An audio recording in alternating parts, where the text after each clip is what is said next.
मुंहिंजी मुलाक़ात सचल सरमस्त जे गादीनशी मोहतरम ख्वाजा अब्दुल हक़ जे नंढे भाउ नज़रुल हक़ सां थी। नौजवान सुठी सोच रखंदड़ ख्वाजा नज़रुल हक़ जे अंदर में ॼण त इल्म जो समुंड लिकियल हो। तालीम सिर्फ़ किताबनि में ई मौजूदु नाहे, बल्कि उहा हिकु इंसान जी सोच, एहसास ऐं अमल में बि ॾिसबी ऐं पढ़बी आहे। हीउ नौजवान जेको हिकु नई दुनिया जी ॻोल्हा में हो, हिन जी ॻाल्हाइण जो अंदाज़ इंसानी मोहबत ऐं समझदारीअ सां भरियल हो। ख्वाजा नज़रुल हक़ तमामु घणो सुलझल, पढ़ियल लिखियल ऐं लाइक़ु माण्हू आहे। संदसि जी गुफ़्तगू तमामु घणी हिकु मज़ेदार हुई ऐं नई हुई ऐं इंसान दोस्त हुई। हिन वटि पुराणियूं ॻाल्हियूं न आहियूं, हिननि वटि नई ॻाल्हियुनि जो हिकिड़ो ज़ख़ीरो हुयो जेको तमामु घणो वसी हुयो ऐं तमामु घणो मूंखे सिखण जे लाइ मिलियो। हिन जा अल्फाज़, हिन जी गुफ़्तगू जो अंदाज़ मूंखे तमामु घणो पसंदि आयो। दराज़ो शरीफ़ शिकारपुर जे भरिसां हिकु नंढड़े ॻोठ मां 1739 ईस्वीअ में हिकु रोशन सितारो उभरियो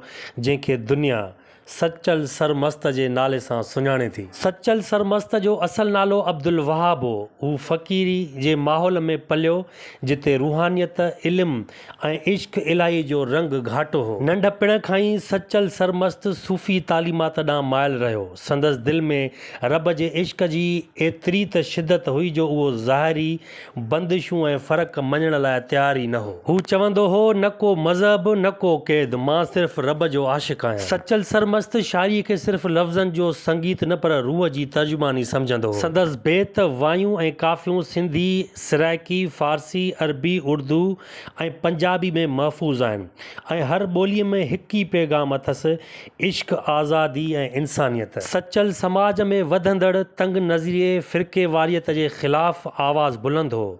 हू मञींदो हो त जेको दिलि साफ़ रखे उहो ई अलाह जो दोस्त आहे। इन करे हिंदुस्तान जे केतिरनि ई इलाइक़नि में बि सचल जा अक़ीदतमंद आहिनि जेके सचल जे शेरनि खे वज़ीफ़े वांगुरु पढ़नि था। अॼु जी नस्ल जेकॾहिं सचल सरमस्त खे सिर्फ़ु शाइर न बल्कि रूहानी साइंसदान जी हैसियत सां ॾिसंदी त हू न सिर्फ़ु इश्क खे सम्झी सघंदी पर पाण खे, समाज खे ऐं सॼी दुनिया खे नई नज़र सां ॾिसी सघंदी। सचल चवे थो त इश्क, इल्म ऐं इंसानियत इहे टई मिली करे, गॾिजी करे दुनिया खे नओं रंग ॾेई सघनि था। सचल सरमस्त नंढपिण खां वठी सदाईं सच ॻाल्हाईंदो हो, इन करे मथसि सचो नालो पइजी वियो। बिस्मिल्लाहिर्रहमानिर्रहीम। हज़रत सचल सरमस्त जेका आहिनि उन्हनि जी फैमिली खे दराज़ा शरीफ़ में तक़रीबन 250 साल थी चुका आहिनि ऐं फैमिली बगदाद खां पोइ सेवण खां पोइ हिते आस्ते आस्ते माइग्रेट कंदा विया। मां कुझु फैमिली जा मेंबर्स पंजाब में बि हलिया, उहे बि दरगाहूं आहिनि हुते, जीअं ख्वाजा ग़ुलाम फ़रीद आहिनि, ॿियूं दरगाहूं आहिनि। ऐं गुज़िरियल रमज़ान में जेको रमज़ान हले थो पियो उन में सचल साईं 204 उर्स असां कयोसीं ऐं हिन दरगाह ते सजाद नशीन सिस्टम हलंदो थो अचे सिंस 200 ईयर्स खां वठी। हिन महिल असांजा प्रेज़ेंट सजाद नशीन ख्वाजा अब्दुल हक़ फारूक़ी आहिनि जेका 11th सजाद नशीन आहिनि हिन दरगाह जा। ऐं बेसिकली हीअ फैमिली सचल साईं जी फारूक़ी फैमिली आहे। ऐं जेको आहे सचल साईं पाण जेको तसव्वुफ़ जा माना हिकिड़ो सुल्तान सॼा विया आहिनि। फ़क़ीरनि उन्हनि खे आशिक़नि जो बि ऐं तसव्वुफ़ जो सुल्तान सॼो वियो आहे, त सूफ़ियुनि जा सुल्तान सॼा विया आहिनि ऐं अलॻि अलॻि माना फ़क़ीरनि उन्हनि खे ॻायो आहे। ऐं इलाही सारी दरगाहूं सचल साईं दरगाह सां कंसर्न रखनि थियूं पियूं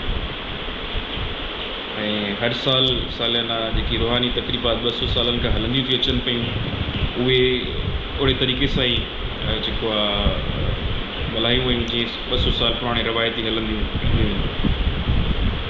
ऐं उन खां अलावा सचल साईं जी इलाही सारी शाइरी आहे जेकी हमौस शाइरियूं आहिनि, जेकी माना आम तौर ते माना नौजवाननि खे नाहे ख़बर।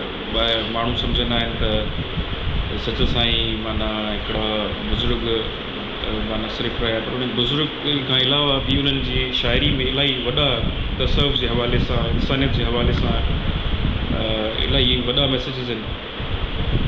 जीअं सचल साईं हिकिड़ो शेर आहे त मज़हबनि मुल्क में माण्हू मुंझाया, पीरी शेकी बुज़ुर्गी बेहद भुलाया, किन वञी निवड़ी निमाज़ूं पढ़ियूं, किन वञी मंदर वसाया, ओॾां की न आया अकिल वारा इश्क।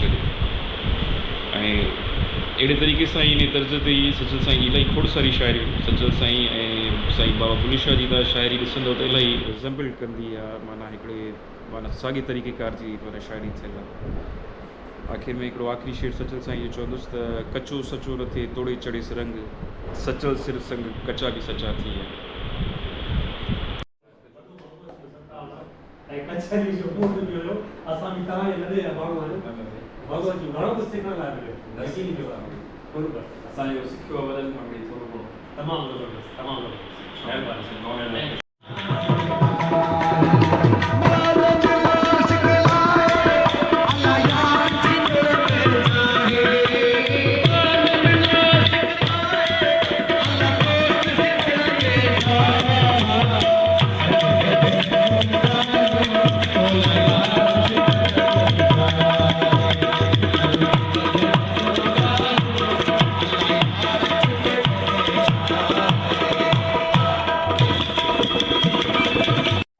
हीअ आहे असांजो प्यारो दोस्त इरफान अली वसाण साहब, जंहिंजे तावन सां असां ख्वाजा नज़रुल हक़ साहब सां मुलाक़ात कईसीं, हुन सां कचहरी कईसीं।